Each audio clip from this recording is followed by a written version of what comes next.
दोस्तों, नेपाल में इस वक्त जो खेल चल रहा है उसने दिल्ली से लेकर बीजिंग और वॉशिंगटन तक सबको सतर्क कर दिया है। काठमांडू की सत्ता से ऐसे संकेत आने लगे हैं जिनको देखकर अब सवाल उठने लगा है कि आखिर नेपाल अचानक इतनी आक्रामक भाषा क्यों बोलने लगा है। और सबसे बड़ा सवाल, क्या नेपाल सच में भारत को चुनौती देने की स्थिति में है या फिर कोई और ताकत पर्दे के पीछे से पूरा खेल चला रही है। कहानी शुरू होती है उस फैसले से जिसने नई दिल्ली को चौंका दिया। भारत के विदेश सचिव विक्रम मिश्री नेपाल जाने वाले थे। मकसद था प्रधानमंत्री नरेंद्र मोदी का विशेष निमंत्रण देना। सब कुछ लगभग तय हो चुका था, लेकिन अचानक काठमांडू से संदेश आया कि नेपाल के पीएम बुलंद शाह केवल अपने बराबर के पद वाले नेताओं से ही मिलेंगे। विदेश सचिव से मिलना उनकी शान के खिलाफ है। अब सोचिए, जिस विक्रम मिश्री से दुनिया के बड़े बड़े नेता मुलाकात करते हैं, जिनके जरिए भारत कई देशों के साथ संवेदनशील बातचीत करता है, उसी अधिकारी की यात्रा को इस तरह रोक देना, यह सिर्फ प्रोटोकॉल नहीं था, यह एक संदेश था, सीधा और बेहद ठंडा संदेश। लेकिन असली तूफान तो इसके बाद शुरू हुआ। नेपाल प्रशासन ने अचानक भारतीय नंबर प्लेट वाली गाड़ियों पर नया नियम लागू कर दिया। अब कोई भी भारतीय गाड़ी साल में केवल 30 दिन ही नेपाल में रह सकती है। अगर ज्यादा रुकी तो भारी जुर्माना और जरूरत पड़ी तो गाड़ी जब्त तक। सीमा पर रहने वाले लोगों में बेचैनी फैल गई। तराई और मधेश इलाके में लोग कहने लगे कि यह सिर्फ गाड़ियों का मामला नहीं है, यह धीरे धीरे भारत और नेपाल के बीच की उस खुली सांस को बंद करने की कोशिश है जिसने दशकों से दोनों देशों को एक परिवार की तरह जोड़े रखा। क्योंकि वहां रिश्ते सिर्फ कागजों पर नहीं चलते। किसी का बेटा भारत में काम करता है, बहन नेपाल में रहती है, व्यापार दोनों तरफ फैला हुआ है, शादी ब्याह दोनों तरफ होते हैं। वहां सीमा सिर्फ नक्शे पर दिखती है, जमीन पर नहीं। लेकिन अब माहौल बदल रहा है। नेपाल में लगातार इक्विडिस्टेंस की बात हो रही है। कहा जा रहा है कि अब नेपाल भारत, चीन और अमेरिका तीनों को बराबर दूरी से देखेगा। सुनने में बहुत ताकतवर बयान लगता है, लेकिन असली सवाल है, क्या नेपाल की जमीन इसकी इजाजत देती है? क्योंकि जमीनी सच्चाई कुछ और ही कहानी सुनाती है। नेपाल की अर्थव्यवस्था की नसें भारत से जुड़ी हुई हैं। पेट्रोल चाहिए भारत, दवाइयां चाहिए भारत, खाद चाहिए भारत, निर्माण सामग्री चाहिए भारत। नेपाल का बड़ा व्यापार भारत से चलता है। नेपाल का सामान दुनिया तक पहुंचता भी भारत के रास्ते से ही है। और यही वो बात है जो काठमांडू में बैठे कुछ लोग शायद नजरअंदाज कर रहे हैं। इधर अमेरिका के बड़े अधिकारी नेपाल पहुंच रहे हैं। चीन के प्रतिनिधिमंडल लगातार एक्टिव हैं। अचानक नेपाल की राजनीति में बाहरी हलचल बढ़ गई है। सोशल मीडिया पर नया राष्ट्रवाद खड़ा किया जा रहा है। और इसी बीच बुलंद शाह की लोकप्रियता तेजी से ऊपर जा रही है। लेकिन दिल्ली में बैठे रणनीतिकार अब एक दूसरा सवाल पूछ रहे हैं, क्या नेपाल में सिर्फ राजनीति बदल रही है या पूरा पावर गेम बदलने की कोशिश हो रही है?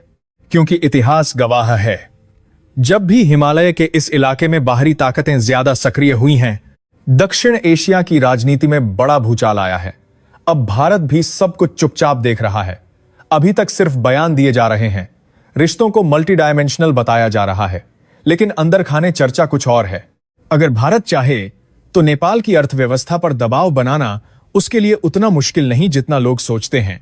बस सप्लाई धीमी हो जाए, कस्टम क्लियरेंस में देरी हो जाए, खाद की खेप रुक जाए, तेल की सप्लाई कम हो जाए, और फिर वही नेपाल जो आज इक्विडिस्टेंस की बात कर रहा है, अचानक सड़कों पर बढ़ती महंगाई, ईंधन संकट और जनता के गुस्से का सामना करने लगेगा। यही वजह है कि अब नेपाल के अंदर भी आवाजें उठने लगी हैं। मधेश की पार्टियां खुलकर कह रही हैं कि यह रास्ता खतरनाक है, क्योंकि सबसे ज्यादा असर आम लोगों पर पड़ेगा, नेताओं पर नहीं। लेकिन बुलंद शाह फिलहाल पीछे हटने के मूड में नहीं दिख रहे। उनका अंदाज साफ है, नई राजनीति, नया राष्ट्रवाद और नई चुनौती। मगर सवाल अब भी वही है, जब असली संकट आएगा, जब बाजारों में तेल कम पड़ेगा, जब व्यापार धीमा होगा, जब जनता जवाब मांगने लगेगी, तब चीन कितनी जल्दी मदद पहुंचाएगा, अमेरिका कितनी दूर तक साथ देगा, और आखिर में नेपाल को सबसे पहले कौन संभालेगा? क्योंकि हिमालय की राजनीति में भाषण बहुत चलते हैं, लेकिन अंत में जीत हमेशा भूगोल की होती है। दोस्तों, नेपाल में जो कुछ इस समय दिखाई दे रहा है, असली कहानी उससे कहीं ज्यादा गहरी है।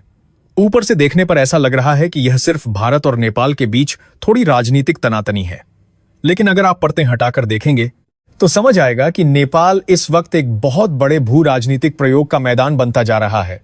और सबसे खतरनाक बात क्या है, नेपाल को अभी शायद यह एहसास ही नहीं है कि जिस आग से वह खेल रहा है उसका धुआं सबसे पहले काठमांडू की गलियों में ही भरने वाला है। देखिए, अभी बुलंद शाह की राजनीति राष्ट्रीय सम्मान और स्वतंत्र विदेश नीति के नाम पर तेजी से लोकप्रिय हो रही है।